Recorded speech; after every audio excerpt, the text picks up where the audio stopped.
Hello student, आज हम नर जनन तंत्र, मानव नर जनन तंत्र का जो इससे पूर्व का लेक्चर था उसी लेक्चर के आगे हम लोग अध्ययन करेंगे। देखिए, हमने पहले इससे पूर्व के लेक्चर में बताया था कि मानव नर जनन तंत्र में एक मुख्य अंग जो होता है, एक वृषण होता है, वृषण कोश। और इस वृषण कोश में दो वृषण होते हैं, जो गोली जैसी रचनाएं होती हैं, गोलाकार रचनाएं होती हैं, और इस पर एक टोपी जैसी रचना होती है।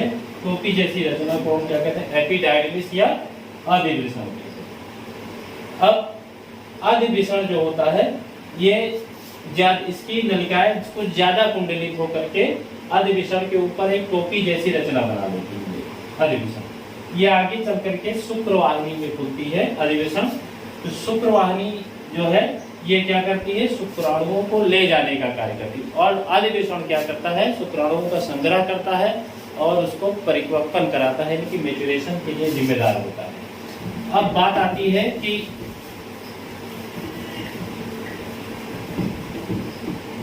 शुक्रवाहिनी, तो शुक्रवाहिनी आगे चल करके ये बदल जाती है। शुक्रवाहिनी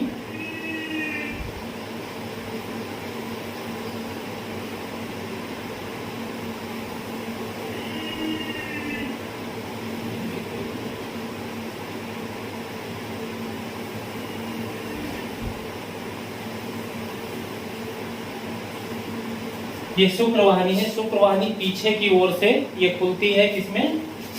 शुक्राशय में। प्रत्येक ओर की शुक्रवाहिनी ऐसे पीछे से आती है। पीछे से आने के बाद ये पीछे शुक्राशय में खुलती है।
देखिए, ये है शुक्रवाहिनी। शुक्राशय, शुक्राशय प्रत्येक ओर की शुक्रवाहिनी आकर के कहां खुलती है? शुक्राशय में। शुक्राशय को हम सेमिनल वेसिकल, सेमिनल वेसिकल बोलते हैं। और ये शुक्राशय फिर जहां आकर खत्म होती है, वहां पर दोनों शुक्राशय आकर के एक कामन नलिका में मिलती हैं। और इस कामन नलिका को क्या कहते हैं? अस्खलन नलिका। मतलब यहाँ पर शुक्राणु अस्खलित होते हैं। मैथुन के समय या लैंगिक जनन के समय शुक्राणु, परिपक्व शुक्राणु यहां से स्खलित होते हैं सीधे कहां पे, मूत्र मार्ग में। इसको कहते हैं स्खलन नलिका, इजेकुलेटरी डक्ट, इजेकुलेटरी डक्ट। अब जहां पे स्खलन नलिका खुलती है उसी जगह पर एक ग्रंथि पाई जाती है जो कि मानव नर जनन तंत्र की एक सहायक जनन ग्रंथि है। इसको कहते हैं प्रोस्टेट ग्रंथि। इस जगह पर, यहीं पर आकर के मूत्राशय, ये मूत्राशय है जहां पर मूत्र का स्टोरेज होता है। मूत्राशय में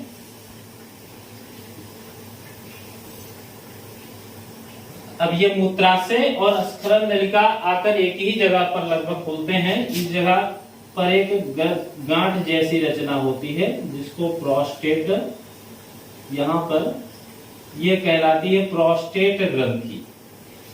ये पूरे मूत्र मार्ग को चारों ओर से घेरे रहती है प्रोस्टेट ग्रंथि। और ये प्रोस्टेट ग्रंथि कभी कभी क्या होता है कि जब 45 से 50 वर्ष की आयु हो जाती है, तो 45 से 50 वर्ष की आयु में यह प्रोस्टेट ग्रंथि नर पुरुषों में ज्यादा फूल जाती है। तो फूलने के बाद क्या होता है, जब बीच में प्रोस्टेट ग्रंथि है, मान लीजिए ये प्रोस्टेट, ये मूत्र मार्ग है और मूत्र मार्ग के चारों ओर से ये प्रोस्टेट है। तो प्रोस्टेट जब फूलती है, आकार में बढ़ती है, तो इससे क्या होता है, इसके फूलने से ये मूत्र मार्ग है तो इस पर क्या पड़ता है, दबाव पड़ने लगता है मूत्र मार्ग पर। और मूत्र मार्ग पर दबाव पड़ने के कारण मूत्र त्याग में बाधा उत्पन्न होती है या दिक्कत उत्पन्न होती है। तो इसे फिर बाद में हम शल्य चिकित्सा द्वारा, जब समस्या ज्यादा जटिल हो जाती है तो शल्य चिकित्सा द्वारा इसे हटवा दिया जाता है। तो ये प्रोस्टेटिक मूत्र मार्ग है जहां से, जिसके चारों ओर प्रोस्टेट ग्रंथि होती है। अब प्रोस्टेट ग्रंथि जो होती है ये एक प्रकार का क्षारीय स्राव स्रावित करती है। और ये क्षारीय स्राव, क्षारीय का मतलब नमकीन होता है, तो क्षारीय स्राव स्रावित करती हैं। और क्षारीय स्राव जब शुक्राणुओं के साथ मिल जाता है, शुक्राणु का विसर्जन होता है यहीं पर स्खलन नलिका द्वारा, और शुक्राणु जैसे ही विसर्जित होते हैं तो ये क्षारीय स्राव भी उसी के साथ मिल जाता है। और ये क्षारीय स्राव का काम क्या होता है कि ये क्षारीय स्राव ये शुक्राणु को बचाता है, किससे, स्त्री की योनि जो होती है अम्लीय होती है, उसमें अम्ल का स्राव होता है। तो स्त्री के योनि के अम्ल के प्रभाव से शुक्राणुओं को बचाने का काम करता है कौन, प्रोस्टेट ग्रंथि द्वारा स्रावित जो क्षार है, तो ये उससे बचाती है। अब प्रोस्टेट ग्रंथि के पास ही निकट यहां पर एक और ग्रंथि पाई जाती है। इस ग्रंथि को कहते हैं काउपर्स की ग्रंथि। क्या कहते हैं, काउपर ग्लैंड, काउपर्स की ग्रंथि। ये काउपर की ग्रंथि जो है, काउपर्स ग्लैंड,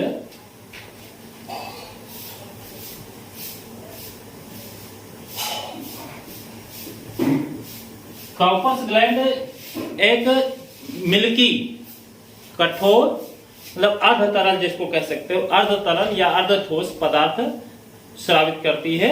और आकर के शुक्राणु यहाँ पर उस अर्ध तरल पदार्थ या अर्ध ठोस सफेद रंग के पदार्थ के साथ मिल जाते हैं। इनका काम क्या होता है, जो काउपर ग्रंथि के द्वारा जो श्वेत पदार्थ है, जो अर्ध ठोस जेली नुमा स्रावित होता है, ये करता क्या है कि शुक्राणुओं को स्कंदन को रोकता है। शुक्राणु जमने नहीं पाते हैं इससे। जब शुक्राणु वेजाइना में प्रवेश करते हैं, यानी कि योनि में प्रवेश करते हैं, तो उस समय वहां उनके स्कंदन को रोकता है, जमने से रोक देता है। और दूसरी चीज क्या होता है कि काउपर ग्रंथि के द्वारा जो स्रावित जो तरल है, अर्ध तरल, ये क्या करता है कि शुक्राणुओं की गतिशीलता को भी बढ़ाता है। मतलब मोटेलिटी जो है, पावर ऑफ मोटेलिटी इंक्रीज कर देता है।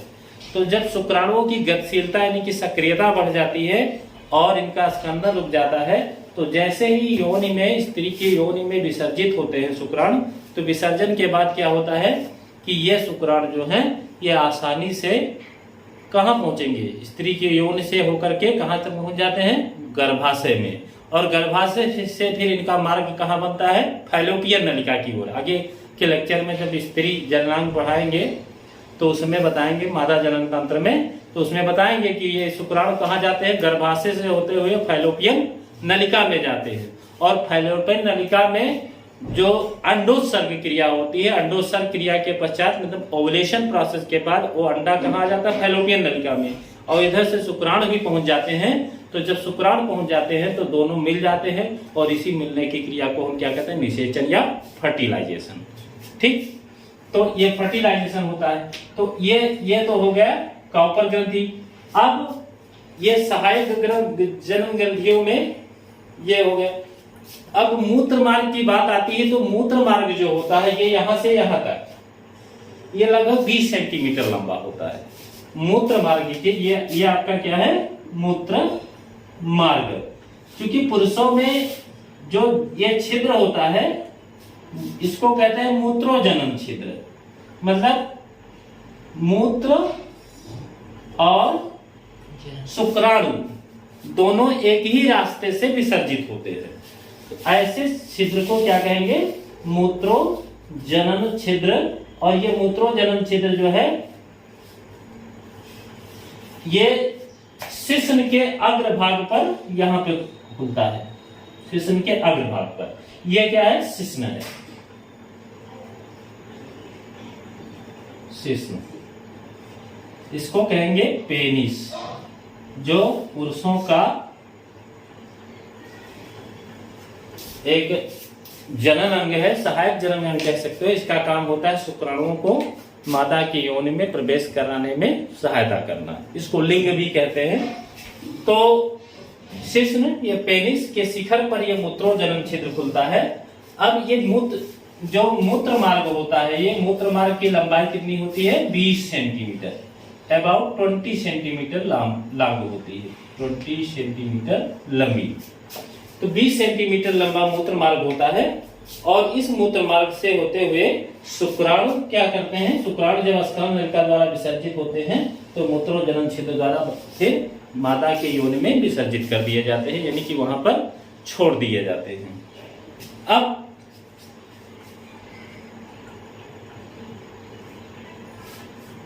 अगर हम देखें मूत्र मार्ग के बारे में, तो मूत्र मार्ग जो है उसको हम 20 सेंटीमीटर लंबा मार्ग होता है। इसको हम 3 भागों में बांट सकते हैं।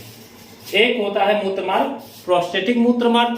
प्रोस्टेटिक मूत्र मार्ग जो होता है ये कहां से होकर गुजरता है, प्रोस्टेट ग्रंथि के बीच से। देखिएगा, प्रोस्टेट ग्रंथि के बीच से होकर जो ये मूत्र मार्ग गुजर रहा है, इसको इतने से यहां तक का क्या कहलाता है, प्रोस्टेटिक मूत्र मार्ग। और दूसरा मूत्र मार्ग जो होता है ये होता है झिल्लीय मूत्र मार्ग।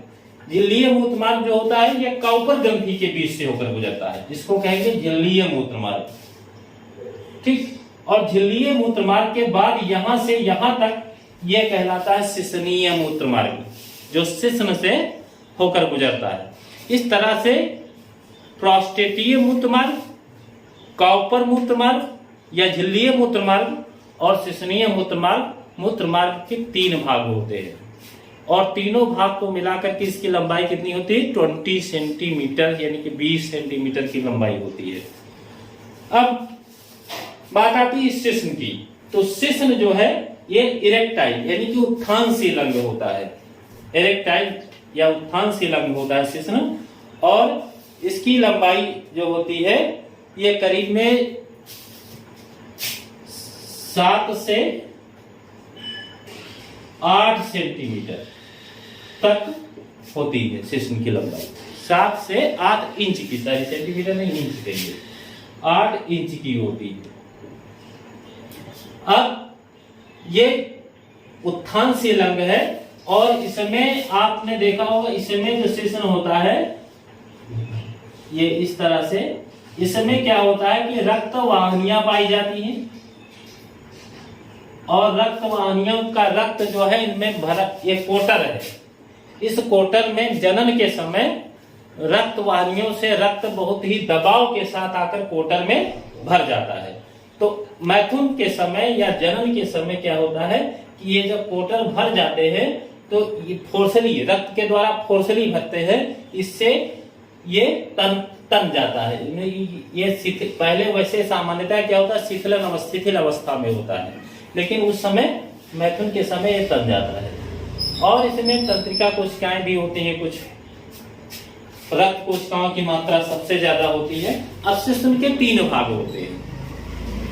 एक भाग जो है ये वाला भाग जहां से शिश्न निकलता है, ये शिश्न का है उदर गुहा में वृषण के बीचों बीच से। शिश्न उदर गुहा में के नीचे दोनों टांगों के मध्य जहां पर आपका वृषण कोश है, वृषण कोश पर बीचों बीच में लटकता हुआ एक लंबा बेलनाकार अंग होता है जिसके 3 भाग होते हैं।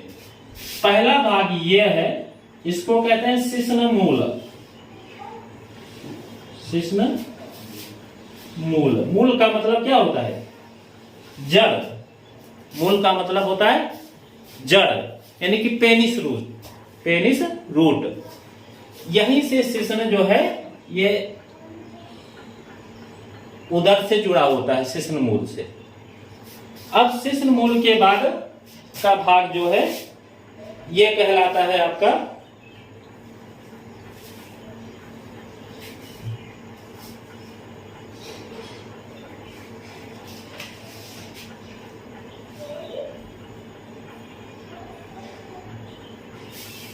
शिश्नकाय। यहां से यह शिश्न मूल हो गया और यहां से लेकर के यहां तक का भाग ये क्या कहलाता है? शिश्नकाय, यानी कि शिश्न का मुख्य अंग है शिश्नकाय, बॉडी ऑफ पेनिस। शिश्न ये काय कहलाता है, बॉडी ऑफ पेनिस कहलाता है। और बॉडी ऑफ पेनिस के बाद जो इसका आखिरी भाग होता है शिश्न का, ये वाला भाग ये थोड़ा टोपी जैसा होता है, ये इस तरह से टोपी जैसा होता है। और जो शिश्न को ऊपर से कैसा लगता है? कवर किए रहता है, बंद किए रहता है। इसको कहते हैं हम शिश्न मुंड। शिश्न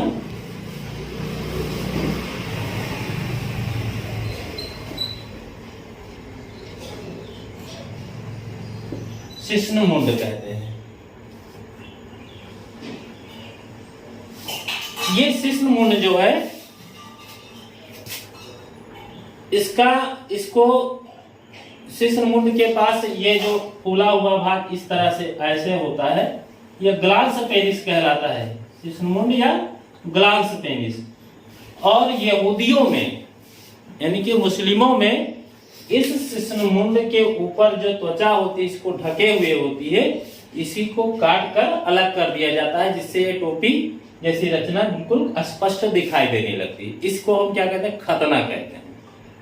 ठीक, तो ये नर जनन तंत्र का, मानव नर जनन तंत्र का ये अंतिम था। और इसके बाद हम नेक्स्ट लेक्चर में क्या पढ़ेंगे? मादा जनन तंत्र। ठीक, समझ जाए सबको?